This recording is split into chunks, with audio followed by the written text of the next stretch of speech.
You've heard me say that golf is a game and it's meant to be fun, but sometimes fun comes packaged as a test of your resilience. In case you're wondering, the fun happens in golf when you know you endured the test without losing any ground with your confidence.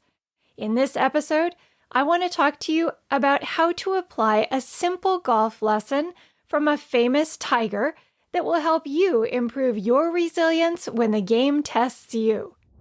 She Talks Birdie is for you, the golf enthusiast, who wants to discover how to play the game you love better, smarter, and more effortlessly.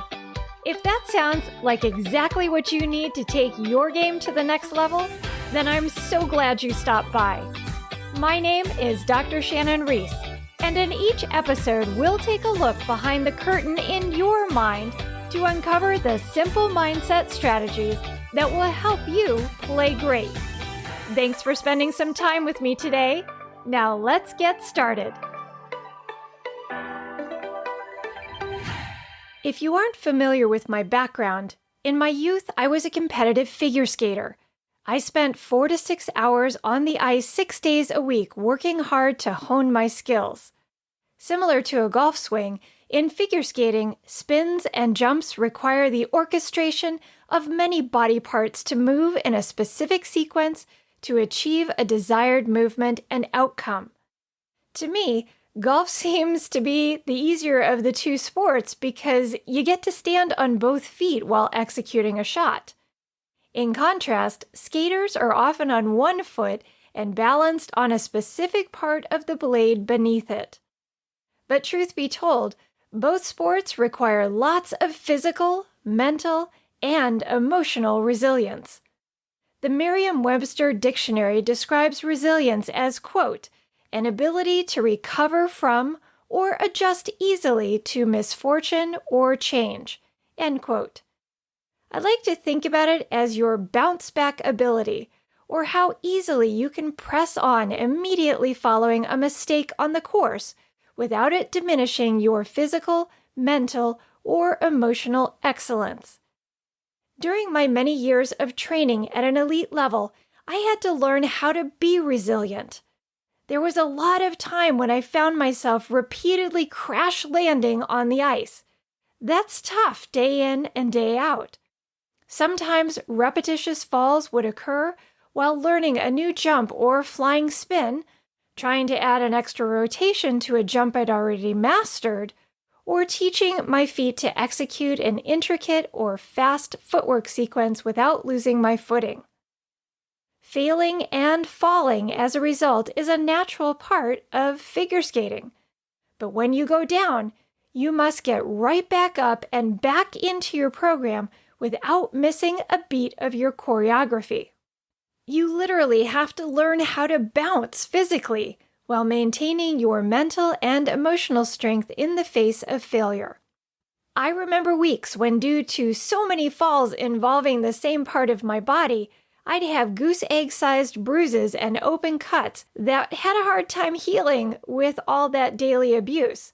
So I'd shove large pieces of thick foam under my clothes or into my glove to try to soften the blow. I have to say that whoever invented the grown-up-sized diaper called the crash pad probably raked in some good money. We did what we had to do to keep going, to keep learning, and to keep improving. Fast forward to my graduate school years. I poured my love of the sport into working with budding figure skaters. The most rewarding groups I was assigned to teach were the tots. Teaching them how to conquer their fear and move about the ice was an amazing transformation I was privileged to be a part of. Fear of the ice was real for these 3, 4, and 5-year-olds. My first challenge was to transform them from a soggy mess of tears and snot to kids excited about the adventure that awaited them. They needed a quick win that boiled down to knowing that if they fell down, they could get back up.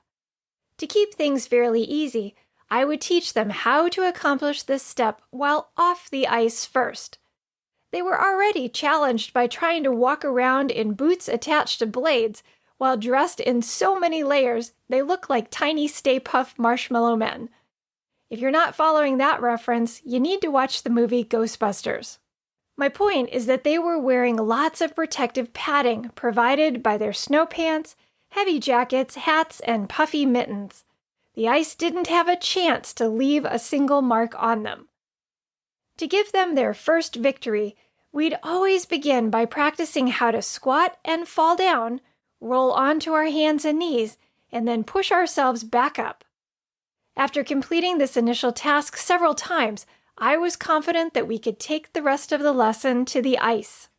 My second challenge was to teach these beginners how to successfully move around on the ice by teaching them how to march so they could eventually glide. Most grown-ups who learn to skate for the first time as adults make the mistake of trying to stroke and glide before they've learned to march.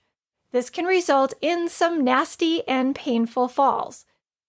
But with arms extended side to side like airplane wings, my little skaters learned how to successfully march across the ice by taking one little baby step at a time. My third challenge brings me around to the point I wanted to make in this episode, and my story about a famous tiger. The final thing I needed to teach my students was that they could bounce.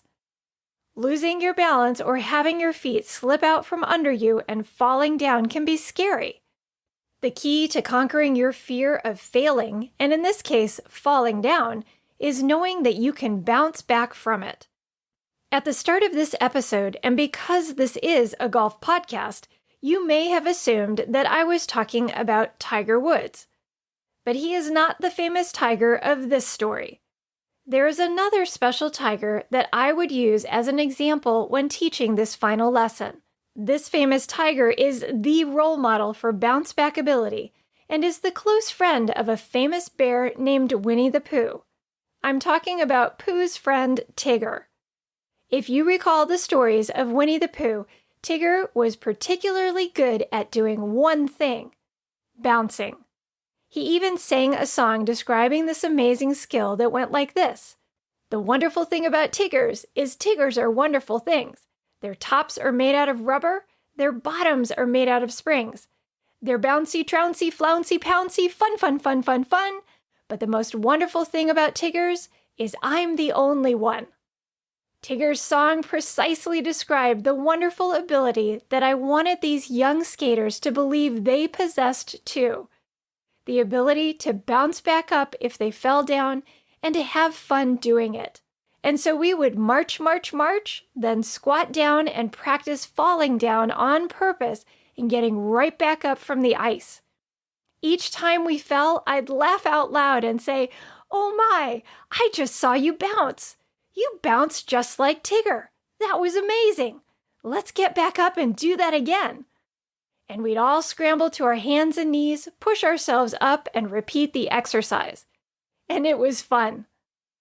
What I want you to recognize is that while these skaters were learning to physically bounce back in the face of failure, this exercise was also teaching them how to mentally and emotionally bounce back by seeing the experience in a positive light. That's the exact same way you need to face failure in golf and life. Failing never makes you a failure unless you see yourself as incapable of bouncing back up. Being able to bounce like Tigger is a mindset that you can develop and maintain. Operating with this mindset means you never perceive the game or a challenge or an outcome as a roadblock to your ongoing success. Do you recall the definition of resilience? It's the ability to recover from or adjust easily to misfortune or change. Recovery and adjusting are action words. That means in order to develop greater resilience to misfortune or unexpected change, you must act in a productive way in response to it. You can't just mentally and emotionally lie down and let difficulties roll right over you. You can learn to bounce back fast just like Tigger. Recovery and adjusting becomes much easier when you have a system in place that helps you manage your thoughts and emotions following every shot. I'm talking specifically about a post-shot routine. Golfers who play with a consistent and effective post-shot routine have the greatest bounce-back ability following any type of unexpected or disappointing shot. They don't struggle with any carryover of unresolved thoughts and feelings from one shot to the next. To improve your resilience, I've got 6 ways you can begin developing a mindset that allows you to more easily bounce back just like Tigger. Number 1. Bring the challenge down to size. It's difficult to demonstrate bounce-back ability when facing what you perceive to be a difficult and daunting situation. That perspective immediately puts you on the defensive. Allowing your emotions to take the lead in the aftermath of a poor shot can easily blow your thoughts about the situation out of proportion. You always have a choice when it comes to how you view things. To become more resilient in golf, you must keep your feelings in check so that you can clearly and objectively assess the situation before you.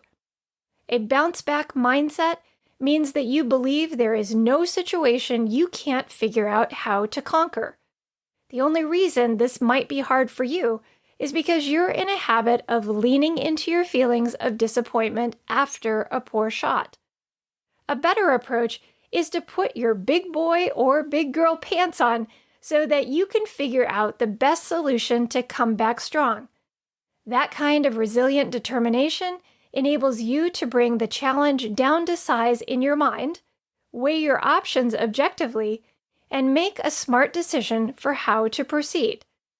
The next time you feel your emotions taking control, hit the pause button, take a deep breath, and look at the situation from a more practical viewpoint. Number 2, focus on tracking the little wins. The number 1 goal with all my clients is to ensure they make consistent progress. The best way to progress is to break every big goal into actionable baby steps. There are plenty of golfers who want to go big or go home when it comes to making strides in their game. They aren't big fans of looking for the little wins because they don't see them as meaningful measures of success. But here's the thing. When it comes to developing new habits and new skills, sustainable improvement takes time, patience, and persistence. The fruit of your hard work and effort is often building behind the scenes in your game long before it has a big impact on your outcome metrics like putting statistics or your handicap. That's why it's so important to track the little wins that accumulate and lead to the bigger desired improvements. It becomes more difficult to remain motivated if good is never quite good enough for you. You limit your ability to bounce back when you get knocked down in golf. You can develop more resilience by actively drawing motivation from the little wins that occur every day on the range and on the course. Just make sure you don't eclipse them by also keeping track of what you think you're doing wrong. Little wins are reminders that your game is moving in the right direction. This can help minimize the momentary disappointment you might experience on the course and make it much easier to bounce back whenever you need to. Number 3, see yourself through the right lens. To be more resilient, how you see yourself as a golfer when you're playing well and when you're not should be exactly the same. You want to see yourself as a golfer equipped with endless skills, good decision-making capability, solid emotional management, creativity, and more. It's important that you see yourself as someone who perseveres in the face of all challenges. Consider what you think you need to overcome in a difficult situation on the course. Do you believe you always have what it takes to succeed? If not, then you need to work on your perception of yourself. I find that most golfers sell themselves short. You might believe you have the potential to rise above difficulties and excel, or perhaps you believe that you used to. What matters is how you see yourself today and in the heat of the moment on the course. Seeing yourself through the right lens starts by building the habit of tracking the little wins I just mentioned. By doing so, you'll begin to see yourself as a winner who can bounce back after anything. In addition, when you see yourself in view of your strengths, it is much easier to keep challenges in perspective. I encourage you to be aware of the labels you use to describe yourself. Make sure that they are ones that are building you up and not labels that prevent you from playing with resilience. Number 4, be willing to change things up. Being resilient sometimes means that you need to change your approach to the game. This could mean leaving a club in the bag that isn't one you can trust for the day, or laying up instead of going for the green. A rigid approach lacks resilience. A flexible and creative approach that allows you to pivot when needed breeds bounce-back ability. In my experience, the only times golfers are unwilling to adapt their approach to a shot, a hole, or an entire round is because they are either afraid things could get worse or they are afraid of what others will think. Playing to avoid making mistakes or worrying about what others think more than your own opinion creates clutter that will increase your misses, not minimize them. It's the ever-changing nature of golf that keeps things interesting and exciting. Strive to be comfortable being outside your comfort zone, and you will play better and have more fun in the process as you resiliently go with the flow, whatever that might be. Number 5, decide that you're always winning or learning. As I talked about in episode 007, one of the best attributes of the scholar's golf personality is that scholars strive to learn and grow from every experience, not just the great ones. Resilient golfers never find reason to give up because they never believe they are losing. This may surprise you, but it boils down to how you define winning. If your view of winning is very narrow and rests solely on having the lowest score in your group, then you are probably not always winning. And ending up with the lowest score in your group or competitive field is not something within your direct control. Golfers who play with a definition of success that is rooted in the parts of the game they can control are winning every round. These golfers possess a lot of bounce-back ability because even when they miss hit, they choose to learn from the experience.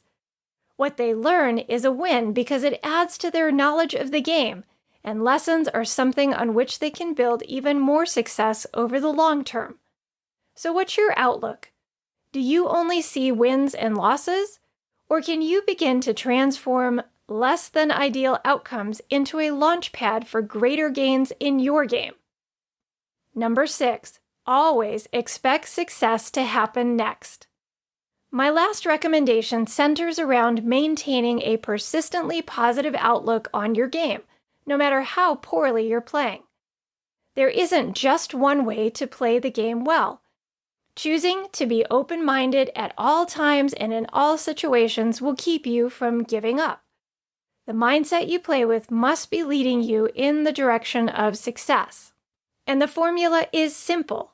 I call it thinking like a one-trick pony. A one-trick pony can only do one trick. In golf, you should expect to be able to only do one thing, and that's hit a good shot. To think any other way opens you up to self-doubt and all the negative ramifications that come with it.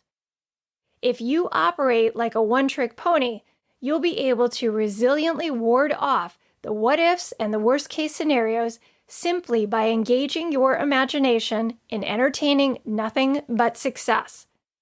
This means consistently envisioning, planning, and expecting to execute a good shot. Perfection should never be the standard, just a good solid shot to your desired target. When you point your mind in the direction of success, especially following a miss, you increase the probability of hitting your next shot well. Resilience is a matter of choosing to think the right way, even when it's hard. It's a skill like any other that you can develop, and it's worth the effort because being able to bounce back quickly without losing management of your thoughts and feelings keeps you on track in your game. It just takes discipline and a desire to respond better to the natural challenges of golf so that you can always finish strong. Well, that's a wrap, and I hope you enjoyed this episode. Which of the resilience building strategies will you commit to start adding into your game?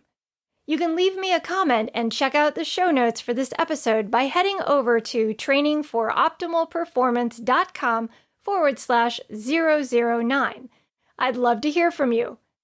While the lesson I shared came from an unlikely yet famous tiger, I encourage you to gauge the bounce-back ability you're currently playing with.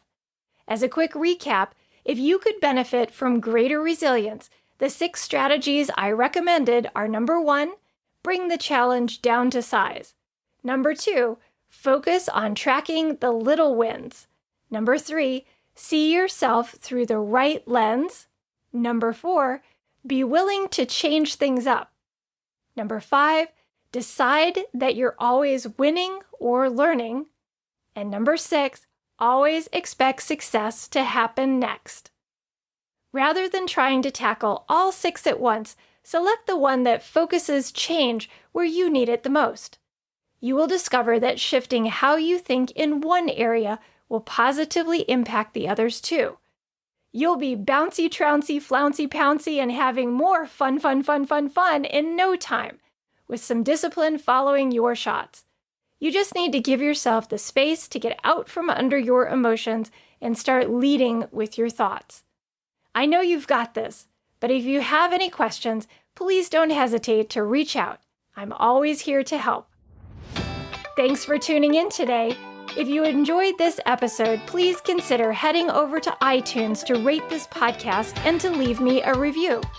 It's the best way to support the podcast and to enable me to keep providing you with the actionable content you need to play great. And if you haven't subscribed to the She Talks Birdie podcast, what are you waiting for? That'll guarantee you won't miss a single juicy episode. I'll be back soon.